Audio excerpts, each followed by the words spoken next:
One of these days, I'm going to write a horror movie called The Weekly Meeting, or maybe the dreaded weekly meeting.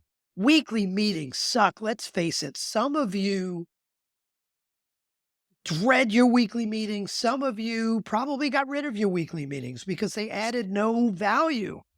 It's crazy. Let's talk about why they don't add value. For most weekly meetings, it's the CEO facilitating the meeting and going around the room. So what do you have going on this week? Blah, blah, blah, blah, blah, blah. And okay, what do you have going on? Wah. And the people at the end of the table are looking at their watch and saying, I got real work to do. I don't have time for this garbage. I have real work to do. Weekly meetings are where accountability goes to die. There's no agenda or a bad agenda. The objective of the meeting is to share information, which is a horrible objective for a meeting. There's no action, there's no drama, there's no debate, because there's little time for debate after everybody gets finished going blah, blah, blah, talking about what they're doing. And by the way, have you ever noticed that the people that have accomplished the least talk the most? Because they want to make it sound like they've accomplished more. So my job in this episode is not to tell you to cancel your weekly meeting. It's to help you fix the weekly meeting. Because it is a horror show right now, and it should be a wonderful drama that you want to come to again and again. So I want to help you fix it, because if the weekly meeting is done right, it's an incredibly important meeting. And in fact, for most meetings, people say, oh, we have too many meetings. You don't have too many meetings. You have too many bad meetings. And your weekly meeting is probably the worst. The reason why that weekly meeting is so important is because I found the weekly meeting is where you plant that seed of accountability. It's where accountability either lives or dies. The right weekly meeting drives decisions, quick decisions, not decisions that get made in a quarterly meeting or a monthly meeting, but quick decisions that need to happen to pivot your actions or pivot your plan. And the right weekly meeting at a leadership team level starts the cascade down of important information, important discussions, important debates throughout the rest of the organization. So let's talk about what it takes to do the weekly meeting right, to have what I call a weekly accountability meeting. It's not a weekly status meeting. Part of the problem is the damn word status. A weekly status meeting is where everybody goes around the room and talks about what they're doing. I don't care. I have real work to do. It's a weekly accountability meeting.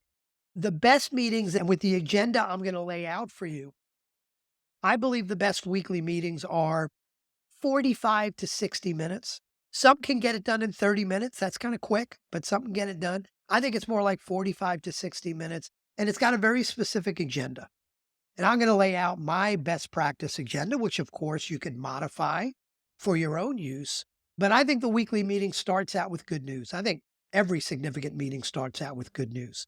And that's not fluff at the beginning of the meeting.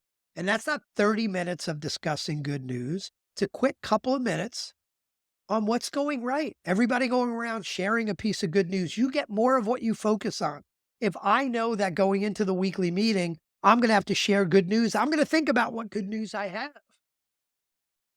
And it not only starts the meeting off on a positive note, which is pretty important, but what it really does is it gets everybody focused on good news and opportunity and finding more good news and opportunity. So first is good news on the agenda. Second is key performance indicators. If you think about for each member, for the company, as well as each member of that team around the table, everybody should have 1, 2, or 3 key performance indicators that are the best measures of success for that function and for the company. And this isn't a time in the agenda where everybody just goes around and lays out, here are the numbers. That's not very helpful, especially if you've got 25, 30, 35 numbers. It just looks like a bunch of numbers. It's not helpful. It doesn't drive discussion. It doesn't drive action. It doesn't drive improvement. It doesn't drive accountability. But if you've got those numbers up on a screen and those numbers based on goals are color coded, green for success, red for failure, yellow if it's kind of in the middle in danger of failure, then what you can do is, instead of going around the room and asking everybody to share all of their numbers, is look at what's in the red, look at what's in the yellow and say, what do we need to do to fix those? And of course, things like revenue and gross margin, net profit, those are things that are key performance indicators. But what about MQLs, market qualified leads, closing ratios on sales? Every function should have one, two, or three key performance indicators that are up on the screen, red, yellow, green. Ooh, that rhymes. Up on the screen, red, yellow, green. That sounds good. So first good news, then KPIs. KPIs by exception. Only look at the reds and the yellows. Don't talk about greens unless you have to. Next is your rocks. What's a rock? A rock is a 90-day priority. There should be 2, 3, 4 rocks for the company that specific individuals on the leadership team own. There may be some other individual rocks that are important to other members of the team and other functions as well, but you have a small number of 90-day priorities that you're all aligned around. Again, you don't want to go around the room and say, how are you doing on your rock? How are you doing on your rock? Blah, blah, blah, blah, blah.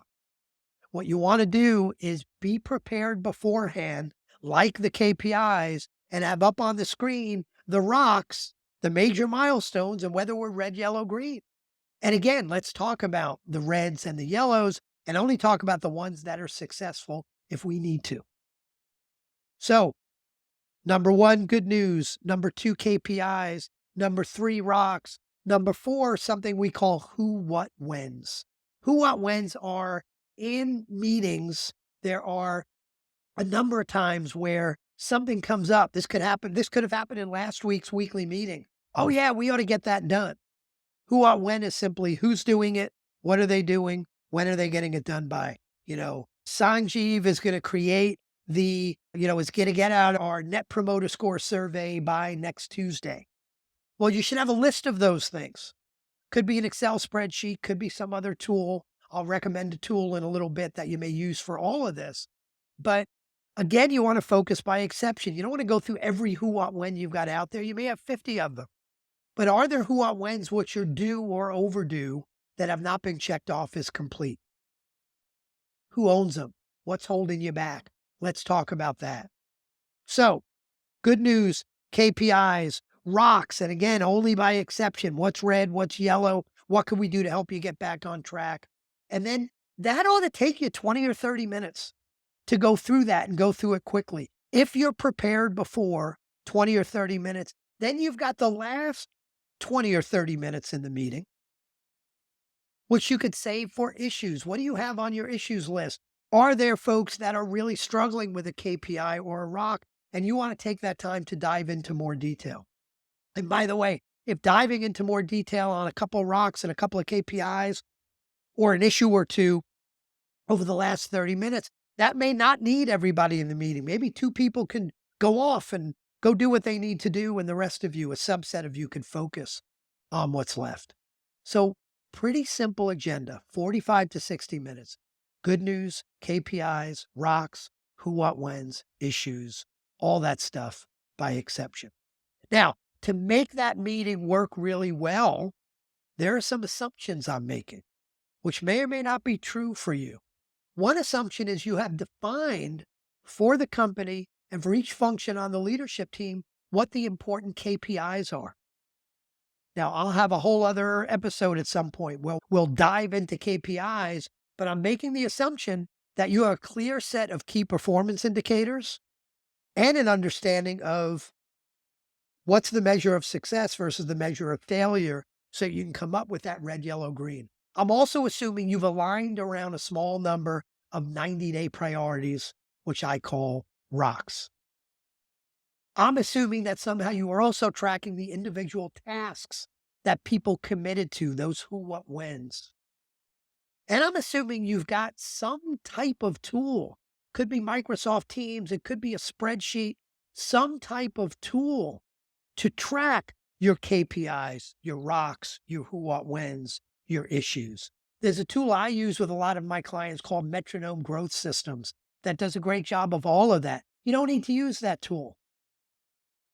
But it is important to have a tool because if you have nothing in front of you when you're having these discussions, you have things like people say, oh, I'm on target with my rock. Well, how do we know we're on target? What were the milestones again? How did you measure the finish line? What were your KPIs again? You need some tool to store that stuff, display that stuff, so you can have great conversations. So that's it. Fix your weekly meeting. You will thank me for it.